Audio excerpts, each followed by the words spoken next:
Untuk informasi terkini kita bergabung bersama rekan Marcelino Tumudo dari Pengadilan Negeri Jakarta Selatan. Marcel, bagaimanakah suasana sidang terkini? Apakah sudah dimulai?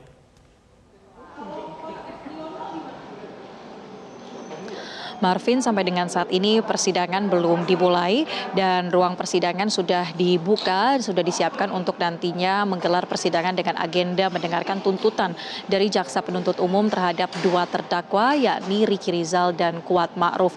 Dan persidangan nanti juga akan digelar secara terbuka, bisa disaksikan oleh masyarakat serta para pengunjung sidang yang datang di Pengadilan Negeri Jakarta Selatan.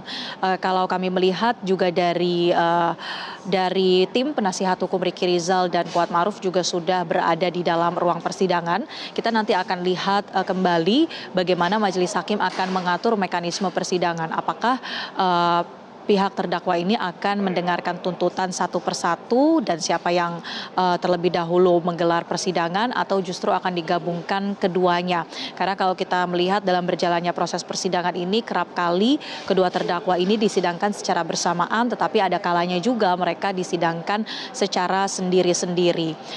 Dari pihak terdakwa baik Ricky Rizal dan Kuat Ma'ruf juga sudah tiba di Pengadilan Negeri Jakarta Selatan. Tadi kami catat sekitar pukul 9:08 waktu Indonesia Barat, dan mereka sedang menunggu untuk nantinya akan digiring ke ruang persidangan dan menjalani agenda sidang tuntutan pada hari ini.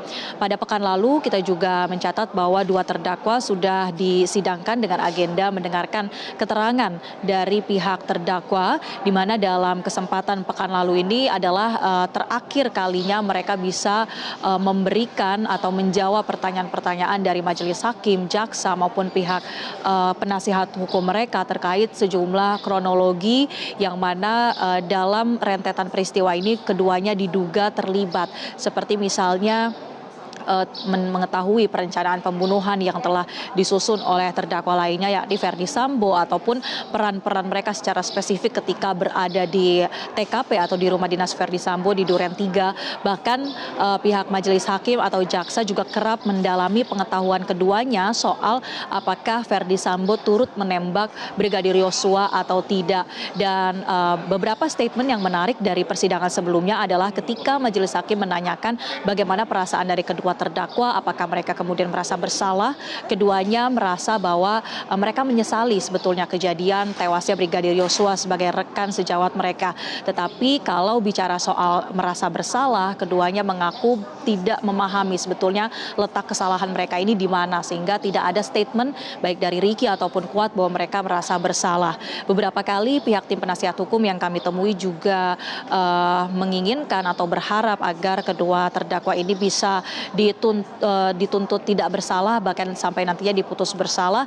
Karena kalau dari beberapa pemeriksaan atau persidangan saksi maupun ahli yang sudah dihadirkan ini, beberapa kali mereka melihat tidak adanya kesatuan kehendak atau yang sering disebut dengan meeting of mind di antara Ricky Rizal, Kuat Ma'ruf ataupun terduga otak pelaku yakni Verdi Sambo. Tetapi tentu kita akan lihat lagi berjalannya persidangan pada hari ini seperti apa tuntutan yang akan dibacakan oleh jaksa nantinya. Marvin.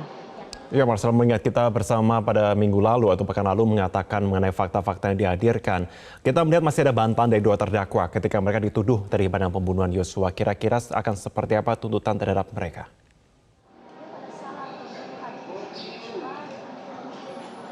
Ya, betul sekali Marvin, yang tadi Anda sempat sampaikan bahwa bantahan demi bantahan juga masih sering kita dengar dalam persidangan beberapa pekan terakhir, meski ada beberapa keterangan fakta secara kronologis yang mereka juga akui terjadi, tapi ada potongan-potongan yang juga tidak dibenarkan oleh kedua terdakwa baik Ricky ataupun dari pihak Kuat Ma'ruf.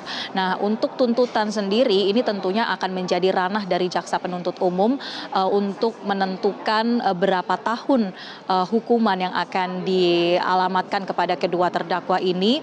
Kalau kita lihat dari susunan pasal-pasal yang sebelumnya sudah didakwakan, keduanya ini didakwa dengan pasal pembunuhan berencana 340 dengan hukuman maksimal adalah pidana mati atau pidana penjara seumur hidup atau pidana paling lama adalah 20 tahun.